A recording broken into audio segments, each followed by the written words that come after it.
Hello everyone, welcome to Burning dreams.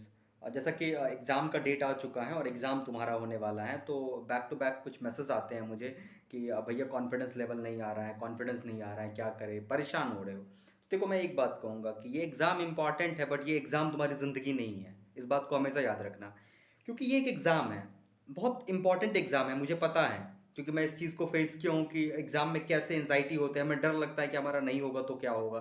ऐसे तमाम तुम्हारे साथ प्रॉब्लम हो रहा होगा, ये सारा जेन्युइन प्रॉब्लम है तुम्हारा। बट मैं तुम्हें एक बात कह रहा हूँ, जो सच है वो बता रहा हूँ कि लेटरल को निकालने का कोई मूल मंत्र नहीं है। ये एक ऐसा एग्जाम है जिसको निकालने का कोई मूल मंत्र नहीं है। ठीक है ना? जिसका फर्स्ट रैंक भी आता है उसको खुद नहीं पता होता उसका फर्स्ट रैंक आएगा। राइट? क्योंकि हमें पता ही नहीं होता है क्वेश्चन कहाँ से आएंगे, क्या होने वाला है, और जो क्वेश्चन का लेवल होता है वो लेवल हमने उसको कभी पढ़ा ही नहीं है। राइट? हमने उस लेवल पे कभी पढ़ाई ही नहीं किया। तो अगर टू द फैक्ट, अगर मैं अपनी बात कर रहा हूँ, अगर मैं अपनी बात कहूँ और मेरे जो जानने वाले स्टूडेंट हैं जो अभी तक निकाले हैं इस एग्जाम को, तो मुझे लगता है क्या ना, कि अगर तुम इंग्लिश को कवर कवर कर लेते हो, इंग्लिश को प्रीवियस ईयर के इंग्लिश को कवर कर लेते हो, जो कुछ टॉपिक है ल्यूसेंट का वो सबको याद कर लेते हो, तो तुम इंग्लिश किसी तरीके से 9 क्वेश्चन बना लो। पहला चीज़, मतलब तुम्हारा एवरेज 9 क्वेश्चन रखो, 35 नंबर लाना है, तो तुम ट्राई करो कि 12 से 13 क्वेश्चन इंग्लिश में सही सही तुम्हारा बन जाए। अगर गलती से 1-2 क्वेश्चन गलत भी हो जाता है तो तुम बैलेंस हो जाएगा तुम्हारा। ठीक, उसके बाद जो है, मैंने बार बार कहा है कि जितने भी मैथ के छोटा छोटा टॉपिक है, जैसे वेक्टर में हो गया कर्ल, डाइवर्जेंस, मैट्रिक्स में हो गया तुम्हारा आइगन वैल्यू, आइगन वेक्टर, कुछ इंटीग्रेशन हो गया, कुछ लीनियर लाइन का इक्वेशंस हो गया, कुछ पैराबोला हाइपरबोला का हो गया, इस टाइप का जो क्वेश्चन है, ये डायरेक्ट क्वेश्चन जो है वो तुम पढ़ लो, फिर से रिवाइज मार लो उसको। मैथ का हो गया, जो इंटीग्रेशन का फॉर्मूला है उन सबको देख लो थोड़ा बहुत। डिफरेंशियल इक्वेशन थोड़ा सा देख लो कि डिफरेंशियल इक्वेशन में क्या क्या होता है। ये सब तुम कर चुके होगे, अगर तुम प्रिपरेशन किए हो और मेरे वीडियो को देख रहे हो और तुम तमाम लोगों के वीडियो को देख रहे हो कि कैसे कैसे निकलता है, तो ये सब उसका जेन्युइन टॉपिक है, ये कवर हो गया है तुम्हारा।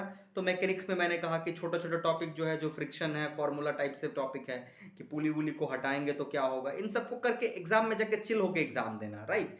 बी फोकस इंग्लिश में, तुम प्लीज पीछे मत हटना, क्योंकि इंग्लिश अगर चला गया तो तुम्हारे एग्जाम से तुम हाथ धो बैठोगे। तो इंग्लिश के लिए, इसीलिए इंग्लिश पे अभी भी टाइम में फोकस करो। इंग्लिश को इवन कि जिस दिन एग्जाम हो उसके रात में भी पढ़ के जाना। ठीक ना? अब बोलोगे कि भैया एग्जाम के रात में इंग्लिश का क्या पढ़ के जाएंगे, तो 5 साल का इंग्लिश का जो क्वेश्चन है ना उसको पढ़ के जाना। राइट? अब तुम बहुत बच्चे बोलते हो कि भैया प्रीवियस पेपर का अगर आंसर करवा दो, मैसेज करता है इंस्टा पे कि प्रीवियस पेपर। देखो, इंग्लिश का प्रीवियस पेपर जो है उसको जाके तुम जितना ज़्यादा हो सकता है इधर उधर से गूगल कर लो, उसका आंसर तुम्हें मिल जाएगा, उसमें टिक लगा लो और उसको रट्टा मार लो जाके। जहाँ तक मैथ और मैकेनिक्स का बात है, तो मुझे नहीं लगता है कि बहुत ज़्यादा नीड है और तुमको वो क्वेश्चन आ जाएगा। मैंने तुम्हें कई बार जेन्युइन रीजन बताया है कि जो आसान टॉपिक है उसको पढ़ लो, उसको कहीं इस तरीके से पढ़ लो, किसी और बुक से पढ़ लो, गेट का मैथमेटिक्स का बुक आता है उसको पढ़ लो। अगर नहीं पढ़े हो अब तक, तो अब ज्यादा फोकस करने की जरूरत नहीं है। अब B focus on your basic, जो तुमने पढ़ के रखा है। राइट? अभी बहुत टाइम है यार, अभी इंग्लिश करोगे तुम्हारा निकल जाएगा एग्जाम, तो बी मोटिवेटेड यार। हर किसी का निकलता है यार, थोड़ा बहुत पढ़ लोगे निकल जाएगा। टेंशन इतना ज्यादा काहे ले रहे हो? इतना ज्यादा टेंशन मत लो, निकल जाएगा एग्जाम। तो चिल होके एग्जाम दो। ओके। एक और क्वेश्चन मुझसे कह रहा है कि सेम की एग्जाम के बीच में तुम्हारा एग्जाम आ रहा है, तो दोस्त देखो, एक पहली बात कह रहा हूँ। अब मुझे गुस्सा आता है इस बात को लेके ना, कि इस बात को लेके आ रहा है कि जब कोई इंसान सो जाता है ना तो उसे हर कोई लेता है। मतलब सिस्टम भी उसको बहुत बुरी तरीके से मारता है, सब कुछ होता है अगर वो एक बार सो जाता है। तो माफ करना, तुम सब सो गए हो। राइट? क्योंकि तुम सबको फर्क नहीं पड़ता है कि कौन तुम्हारे साथ क्या गलत हो रहा है क्या सही हो रहा है, इसका तुम्हें फर्क नहीं पड़ता है, तो फिर मैं क्यों बात करूं? अब इस पे क्या बात करूं? 2200 रुपये फी पे मैंने बात किया, बट तुम्हें देखा कोई इंटरेस्ट नहीं है। No issue. फिर पिछले साल मैंने इस चीज़ को फेस किया हूँ, क्योंकि पिछले साल इतना ज़्यादा प्रॉब्लम हुआ था कि स्टूडेंट, मैंने न्यूज़पेपर वाले को दिया था, न्यूज़पेपर वाले को दिया था, उसके बाद मेल किया, तो बहुत सारा प्रॉब्लम हुआ था। मैं सब चीज़ को देखा हुआ हूँ। तो अगर तुम जेनविन चाहते हो कि तुम्हारा वो हो, मतलब एग्ज़ाम प्रॉब्लम आ रहा है, तो सिंपल है कि तुम जितना भी तुम्हारे पास पिछला साल मैंने किया था और भी तुम जाके देखो, बहुत सारा मेल आईडी है, उस पर मेल करो। हर लोग मेल करो कि ये प्रॉब्लम वाला काम है, तुम्हारा एग्जाम डेट पोस्टपोन हो सकता है।